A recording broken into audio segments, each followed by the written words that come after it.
All right. This is something I was discussing with Deadpoolzilla over the phone. Um, want to get him to do a video together, but his mic isn't working.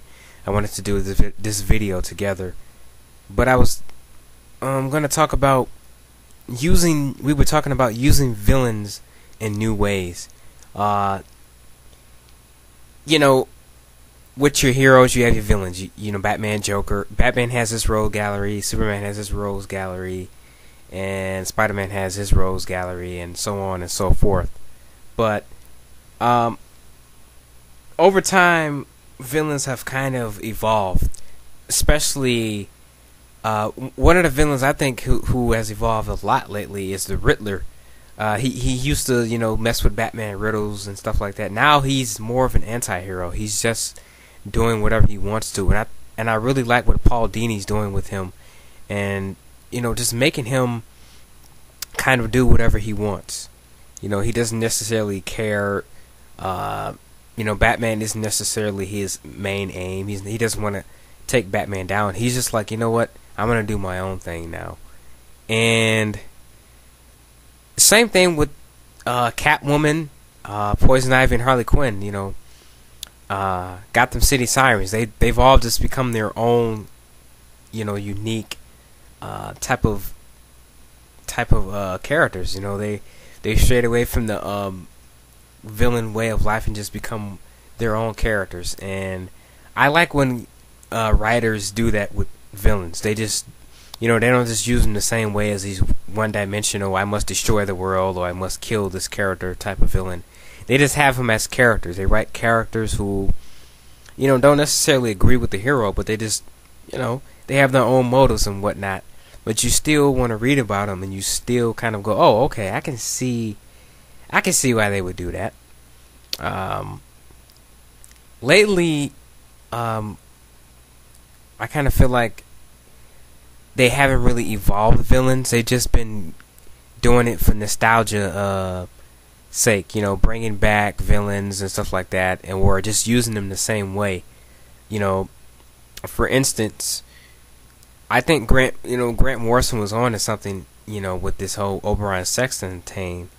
I'm like, oh, okay, he's just evolving the villains. He's making a new villain. He's evolving them, and it ended up being the Joker.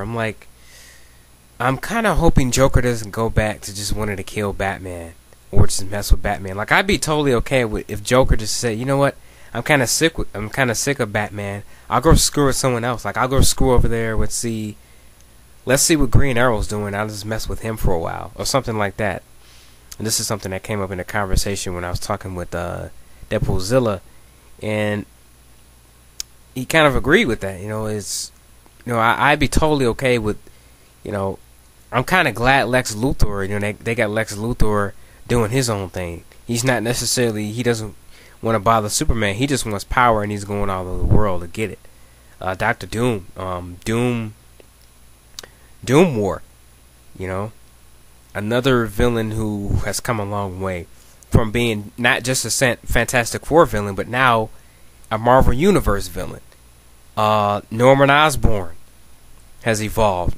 He used to be a Spider-Man villain, but say what you want about Bendis, but Brian Michael Bendis took that character, Norman Osborn, from just being Spider-Man's villain to almost a Marvel Universe villain. He gave him more character. He let him, go outside the Spider-Man books. He was on Thunderbolts, and I really like when they do that with villains. But I don't like when they use villains in the same way. I just find that annoying, and it's boring to read. And with this era, I'm glad that they're deciding to put more personality into the villains, so they're not just one-dimensional. Basically one-dimensional evil killing machines. There's something else to the characters. And some of you can actually relate to. You might say, you know what? I can see why he would do that, especially with characters like Magneto or characters like that. who don't want to just dominate the world. They have their own motives and their own views based on what they've been through in life. Those are very well-rounded characters that I like to read about. And as much as I love the evil villains, I like villains who have a little bit more to them in their personality. And that's a great thing to do when you're writing about villains, and not to do the same thing over and over again, because you can lose readers. It can get boring, and it just gets stale and lazy. So throughout the years, they've like I said, changed villains and stuff like that.